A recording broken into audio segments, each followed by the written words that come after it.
السلام عليكم ورحمة الله وبركاته. magacaygu waa Cabdifataax. halkaan nagala socotana waa Cabdifataax Media. haddaa ku cusub tahay subscribe saar, muuqaalka like saar, share garee, aad u mahadsan tahay. maanta cashirkan wuxuu ku saabsan yahay wada sheekaysi af English ah qaybtiisa labaad. aad u mahadsantihiin. cashirkan ayaan sii gudgalaynaa. What is the capital of Somali? What is the capital of Somali? What is waa maxay the capital caasimada of Somali ee Soomaaliya? The capital of Somali is Mogadishu.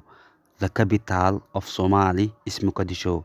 The capital caasimada of Somalia ee Soomaaliya is Mogadishu. waa Muqdisho.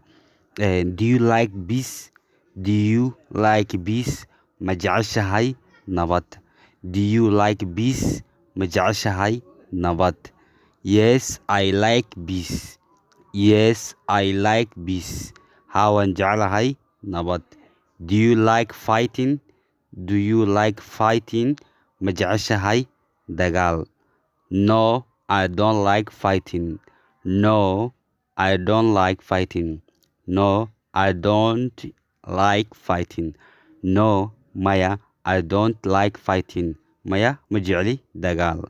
Why do you like peace? Why do you like peace? maxaad ku jeclaatay nabadu? Why do you like peace? maxaad ku jeclaatay nabadu?